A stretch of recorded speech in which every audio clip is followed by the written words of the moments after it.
I just watched the new Spider-Man movie, Brand New Day, and actually, I'm kind of disappointed. Maybe the problem is me because I expected a lot from this movie, and after being out for a time now, for some time now, um, I have seen that so many people are putting it as one of the best Spider-Man movies ever, and I'm not on that page. I'm really not. For me, the best Spider-Man movie ever is Spider-Man 2, Sam Raimi's Spider-Man 2 with Tobey Maguire. This is the best Spider-Man story ever created. The best one. It had everything. And as an as a solo movie, Brand New Day is not bad. It's enjoyable. I can get that. But so many people are putting it above Spider-Man 2, which is the best movie for a reason. Which is the best movie for a reason. And that reason is because it covers so many points that are just very hard to be dealt with. And the movie makes them perfect. It deals with them perfect. So what happens in Brand New Day? If you haven't watched the movie, I'd recommend to skip this video because there will be spoilers about it. So I'll start with the negatives about the movie. There aren't many negatives. Maybe the the problem is maybe the problem is in within me because as I said, I had very high expectations about the movie. And I actually discussed this with my brother and he's kind of on the same page as me. He has a similar opinion, but he as well thinks this is one of the best Spider-Man movies. For me, it was a nice Spider-Man movie. It was very good, but No Way Home and the Spider-Verse movies, they are better. They are literally better. So the first thing I want to talk about is that the movie kind of felt empty to me.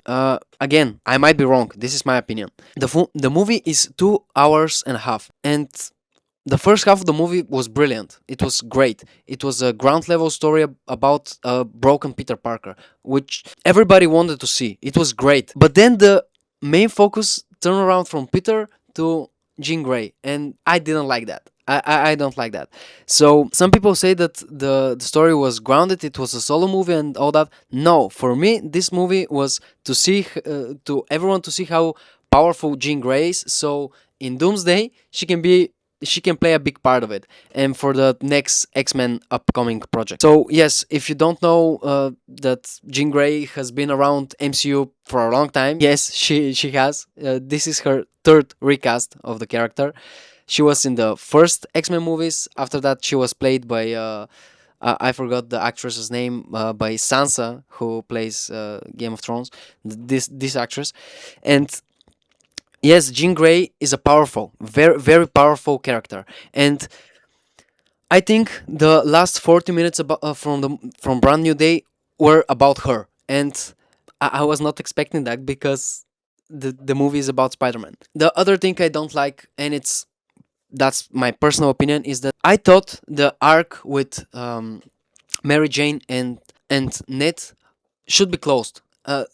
There were for 4 movies and that's it. I think that arc should be over, but it isn't. It will keep on going. And why is that? I think there is nothing more to see from these characters. Yes, Ned can become the villain who is in the comics, but why? Why we should get that? I think Mary Jane should be outcasted, really rejected from everything, because she had a very powerful scene in that movie, and this is maybe the best scene from that movie. I loved it.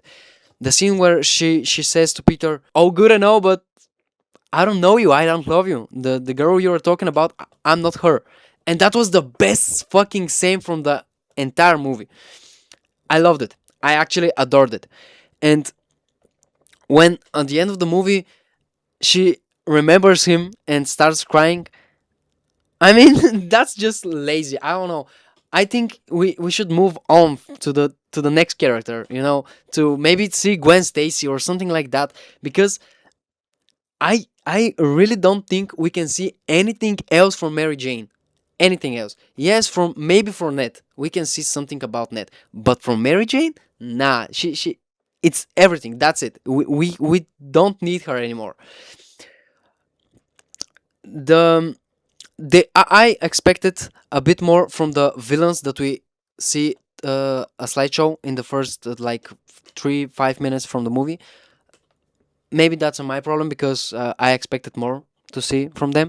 But no, we see just a little bit of a montage that how Spider-Man dealt with them. I mean, it was cool, but I expected more. It's a slight negative for me. I expected more from the mutation part, not only to for him to become more powerful and all that. I liked how he dealt with the mutation, and I think that would be playing a big part in the X-Men movies and for the future with all the mutants. I think he will be a major part.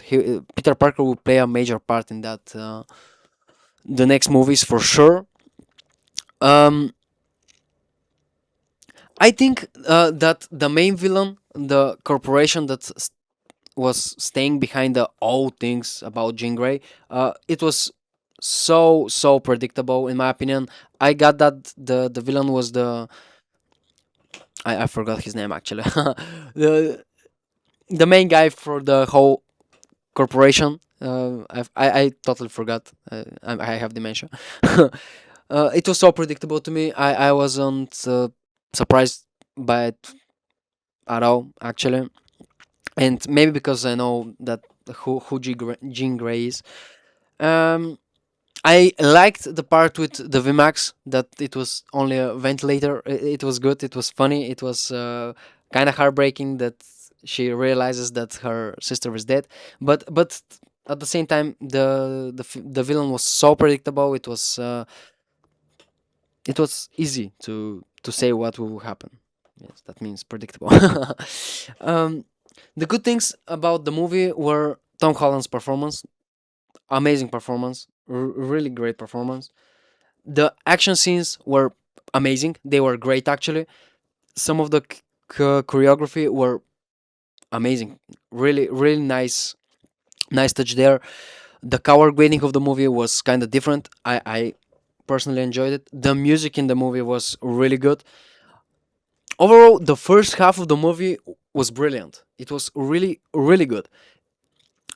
But as I said, the second part of the movie wasn't that good. And I don't know.